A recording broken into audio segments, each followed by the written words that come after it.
Just after midnight, the highway overpass at mile 47 looked like the kind of place nobody would ever remember. It was one of those forgotten stretches of road outside a small town where the interstate crossed above an old service route and a drainage ditch ran along both sides through scrub grass and broken concrete. During the day, trucks thundered overhead without noticing anything below. At night, the whole place turned strange and hollow. Sodium vapor lights mounted beneath the overpass threw down a dirty amber glow that left the edges of everything in shadow. Wind pushed litter in slow circles along the shoulder. Water dripped somewhere in the dark from a cracked expansion joint above. The smell was a mix of dust, diesel, wet weeds, and old rain trapped in the concrete. State Trooper Eli Mercer had driven that stretch so many times, he could have mapped every crack in the pavement from memory. He was 42, broad-shouldered, steady, and tired in the way only night shift law enforcement ever really was. By that point in his career, he had learned that most hours between midnight and 3 in the morning were made up of long, empty driving, interrupted by flashes of stupidity, danger, or grief. A tire blowout on the shoulder, a drunk weaving over the line, a deer strike, a stranded family with a dead battery and children asleep in the back seat. The glamour people imagined in highway patrol had burned off years ago. What remained was instinct, routine, and a quiet habit of noticing what didn't fit. That night had been almost too quiet. He had already handled one abandoned pickup, one call about debris in the right lane that turned out to be a shredded mattress, and a welfare check on an elderly man asleep at a rest area picnic table. The radio had gone calm after that. His cruiser rolled beneath the overpass at 12:38 a.m., headlights sweeping over concrete pillars and the narrow frontage road below.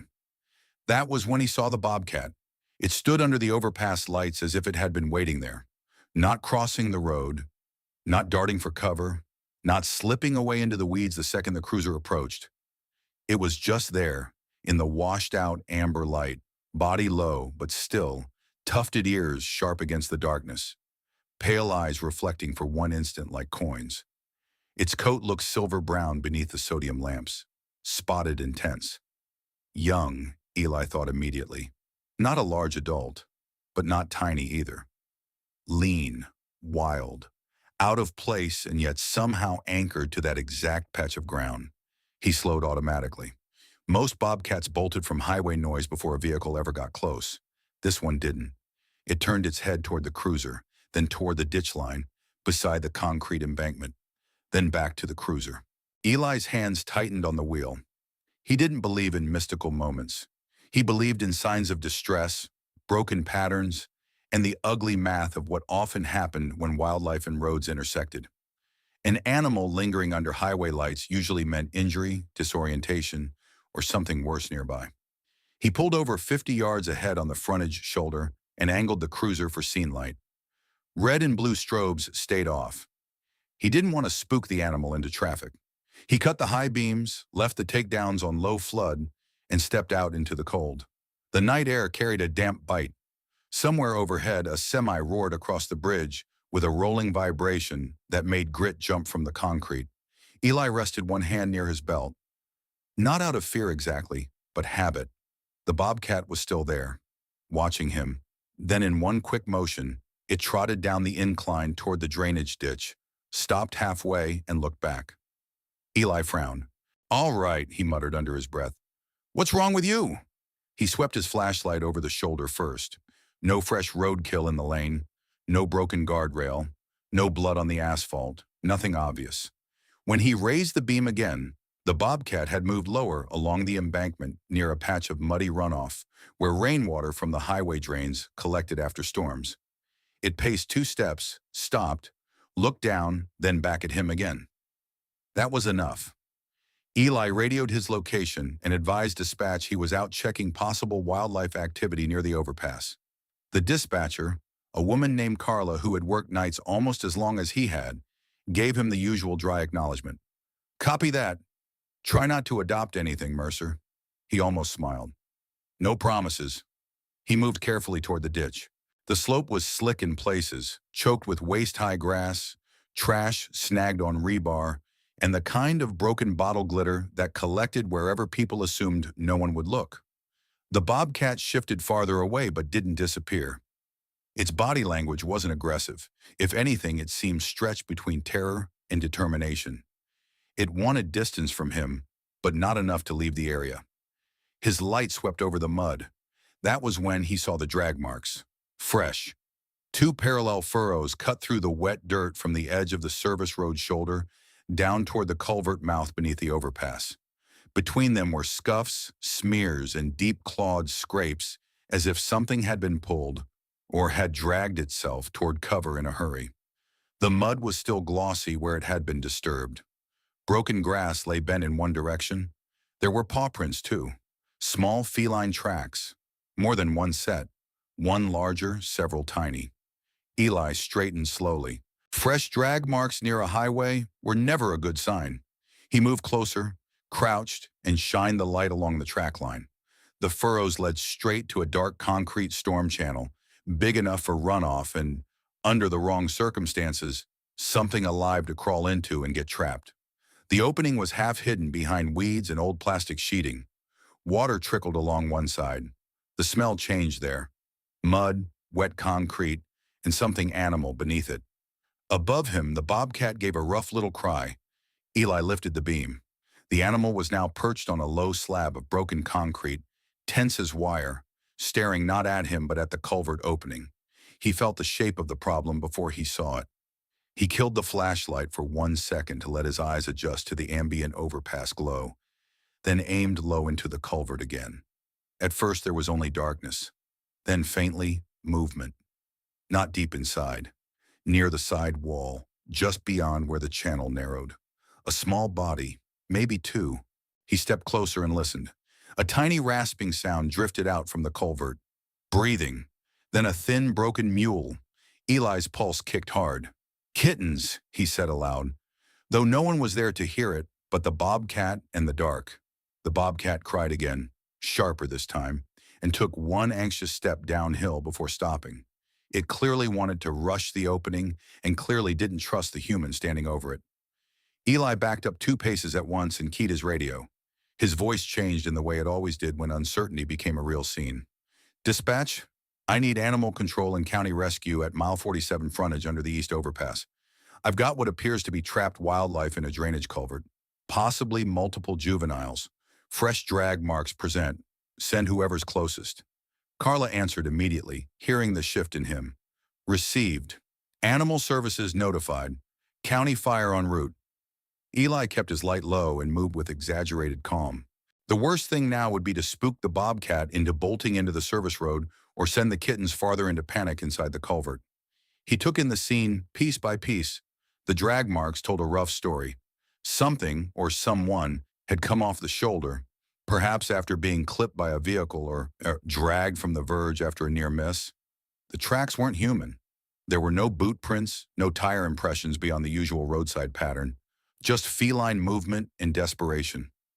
The adult-sized prints weren't very large. Female maybe, or a yearling. But there was blood too. Not much. A few diluted streaks in the mud, recent enough not to have browned. The beam followed one smear to the edge of a clump of weeds, then lost it in the culvert water.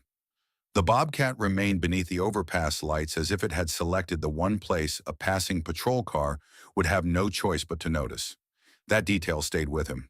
When Deputy Wren from County Animal Services arrived, she stepped out of her truck already pulling on gloves.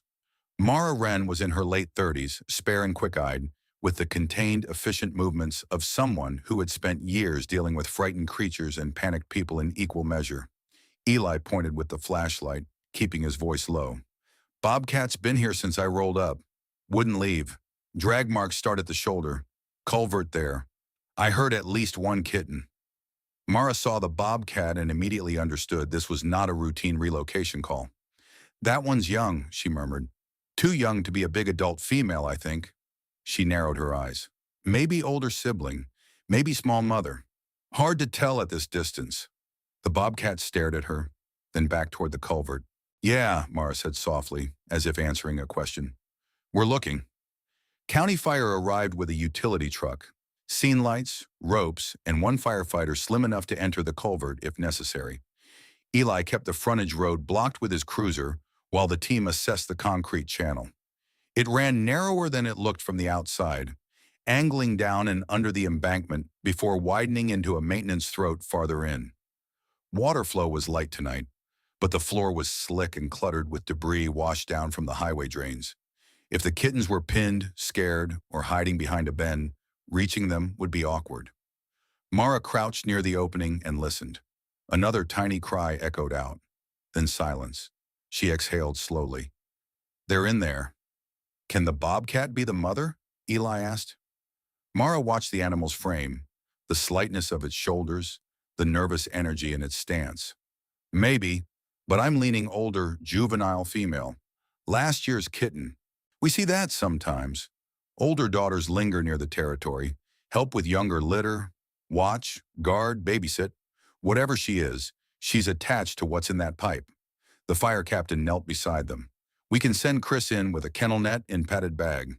But if there's an adult in there too, we need to know. Eli glanced toward the drag marks again. Something about them bothered him. The furrows were uneven. Not a clean carry. More like a struggle, or something being half moved by instinct and force. His light found a patch of tawny fur snagged on a splintered weed stem near the shoulder. Then another smear of blood. Mara saw it too. There may have been another adult. Dead on the road, Eli thought instantly, or injured and gone, or hit and managed to crawl off. No one said it aloud. Chris, the firefighter, suited up with gloves, eye protection, and a low-profile helmet.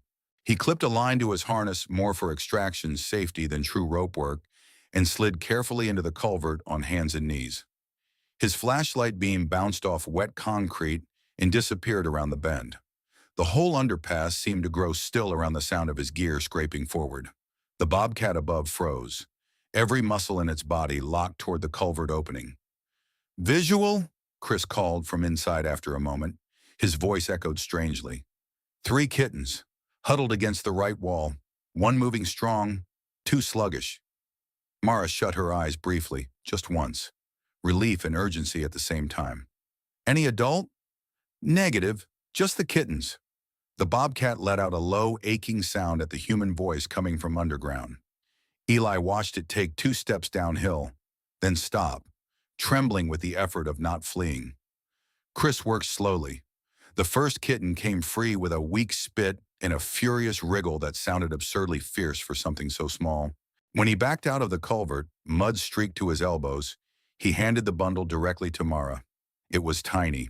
Bobcat kitten, barely more than spotted fur and oversized paws, cold and wet along the belly, eyes wide and clouded with stress. Mara checked breathing, responsiveness, extremity warmth. Alive, she said. Cold, but alive. The bobcat saw the kitten and changed instantly. It didn't rush exactly, but its whole posture sharpened toward the rescue crate Mara had readied on a thermal blanket. It took one cautious step closer, nostrils flaring, then stopped again at the boundary of human scent and noise. Chris went back in. The second kitten emerged quieter. Too quiet for Eli's liking. Mud streaked its face. One side was slick with whatever had mixed in the drainage water. Mara rubbed it through the blanket, cleared its nose, and after a long second it gave a sputtering cry that made everyone exhale.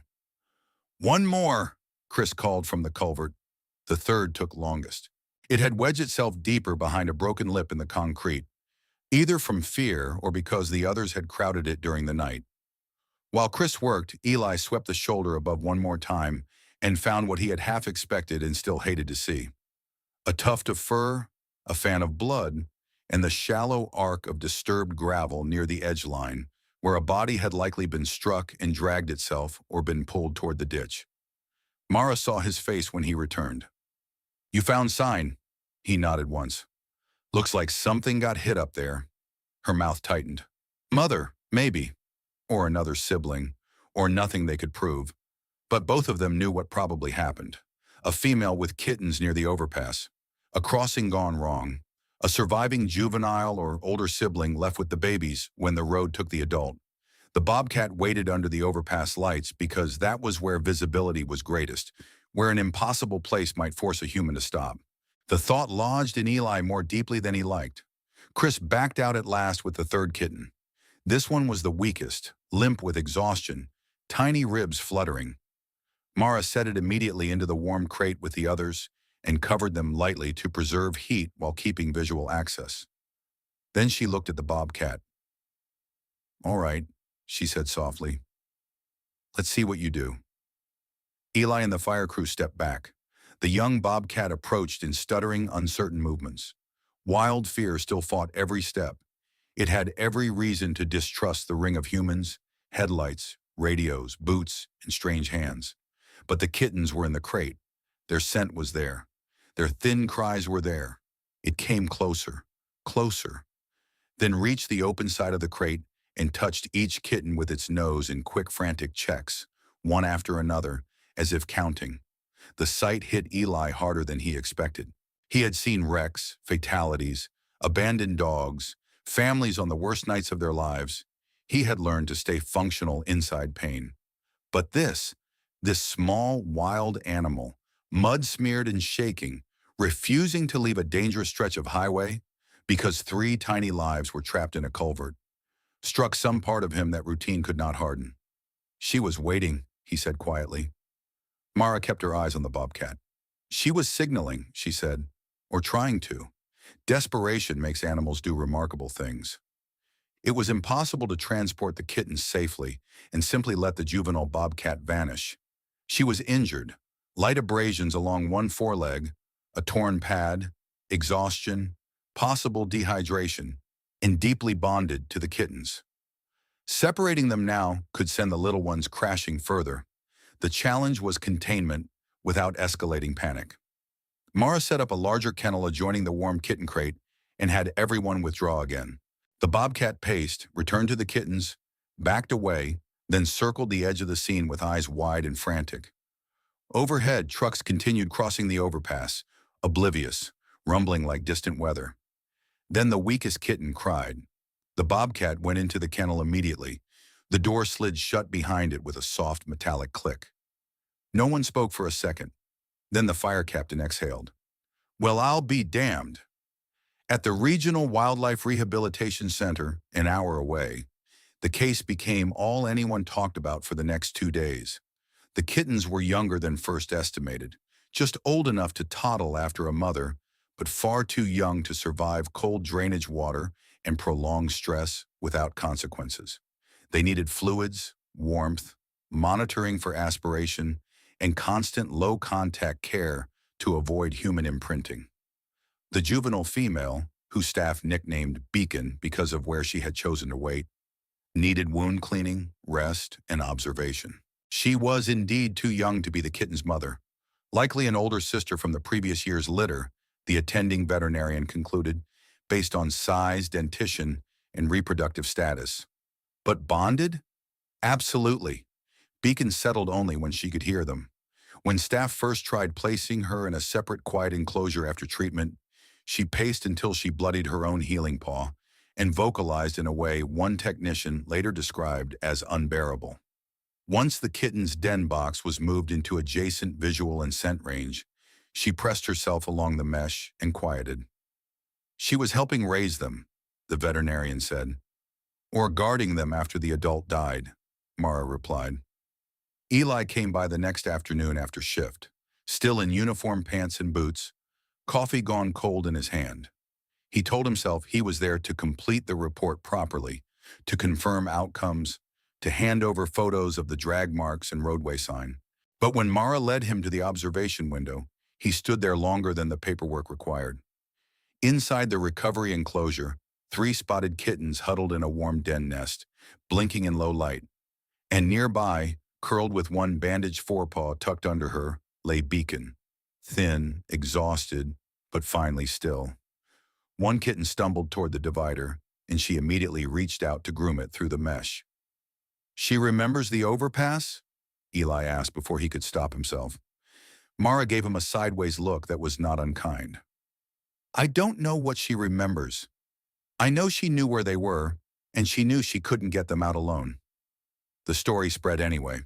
It began with a county dispatcher mentioning the rescue to a cousin, then a firefighter's wife posting a vague thank you to the trooper and wildlife team, then someone at the rehab center leaking a photo of muddy kitten tracks beside a culvert. By the weekend, People across 3 counties were sharing headlines about the bobcat who waited under the overpass lights until help came. Most versions got the biology wrong. Some called Beacon the mother. Others turned the scene into near folklore, as if she had somehow flagged down a police cruiser in a fully deliberate act. Mara corrected what she could. Eli avoided interviews completely, but the core truth stayed intact even through retelling. A wild animal had stayed visible in a dangerous place because hidden below, something more important than fear needed help. Road crews inspected the area after that. The shoulder was cleaned. Warning reflectors were replaced. County transportation added wildlife crossing signage half a mile in either direction, though everyone admitted signs rarely changed much on dark, fast roads. Still, the drag marks had done what reports and complaints often didn't. They had made the danger undeniable. At the rehab center, the fragile part came next. One kitten developed a respiratory infection from the cold drainage exposure. Another refused food for nearly a day. Beacon became agitated during every treatment unless she could see the den. The staff adapted. Low voices, minimal handling. Scent cloth from Beacon kept with the kittens. The young bobcat, for her part, proved invaluable. She remained appropriately wild and distrustful of humans, but whenever the kittens cried, she answered with a low, rasping chirrup, and they calmed faster than they did for heat pads or formula. The smallest kitten crashed hardest on day 3. Its temperature dipped. Its breathing grew shallow. The veterinarian moved it for oxygen support. Beacon reacted instantly, pacing, clawing at the partition, eyes huge with stress. Mara made a fast decision and moved the oxygen chamber into Beacon's line of sight. The effect was almost immediate. Beacon lowered herself to the floor by the clear side panel and began making soft, repetitive sounds to the kitten. The tiny body twitched. A few minutes later, it lifted its head. An hour after that, it accepted a small assisted feeding. When Mara called Eli to give him the update, she sounded more tired than triumphant. "Still not safe yet," she said, "but better." He sat in his cruiser on the shoulder of a different road, staring out at a line of winter bare cottonwoods. "Good," he said, and meant it more than he could explain. Weeks passed. The kittens survived. Not all at once, not with any tidy cinematic leap from danger to health, but in slow increments.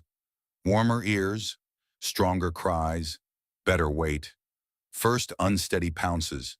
First hiss at the technician, changing bedding.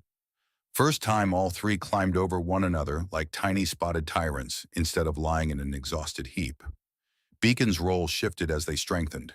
She became less frantic, more watchful. More sister than stand-in mother, though there was something maternal in her vigilance all the same. By midwinter, the plan changed from rescue to rehabilitation. The kittens were staying wild. Beacon's presence was helping with that. Their hunting and stalking play developed normally in the large pre-release enclosure once they were moved outdoors. Trail cameras captured them following her through brush tunnels, pouncing on tossed scent lures, and freezing at every hawk shadow overhead.